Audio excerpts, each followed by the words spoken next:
Hey everyone, Ian Rhodes, thanks for checking in. I am dialed in to the last 7 days and what's happening in the real estate market, and I want to give you a snapshot because we've had some major economic news this week.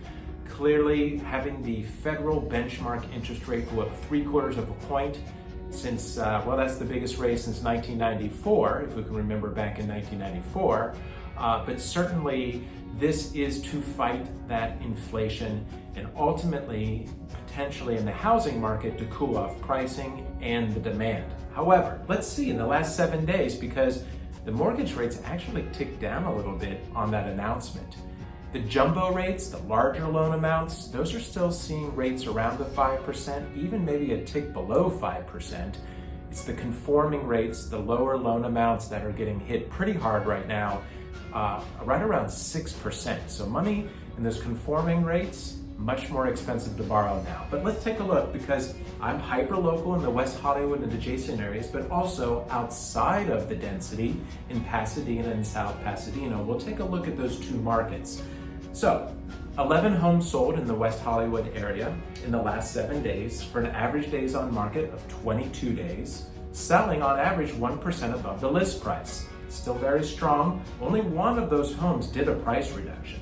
In the condo market, we saw 12 condominiums sell for an average days on market of 17 days, selling about 0.5% above list price, and 3 of those condos did have to do price reductions to attract an offer.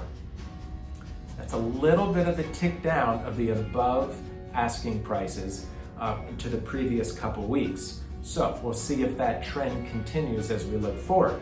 Let's look out in South Pasadena and Pasadena area, fantastic areas. 17 single-family homes sold, average days on market, 24 days, selling 6.4% above the list price. The demand is still very strong. However, those are expensive prices, so the jumbo rates, lower interest rates, are still seeing the buyer demand take advantage of that. We saw actually 5 price reductions in those single family homes. Let's go to condos in Pasadena, South Pasadena, 18 sold, average days on market, 12 days, selling 5% above the list price. Those are all people that opened escrow while rates were increasing. So the higher interest rates still are not cooling off the energy in the housing market because the pent-up buyer demand. So that's your snapshot. Let me know if you got any questions. Shoot me an email, a text, reply to this. I'd be happy to look at your specific scenario and ultimately see what is the demand still in your area. Thanks.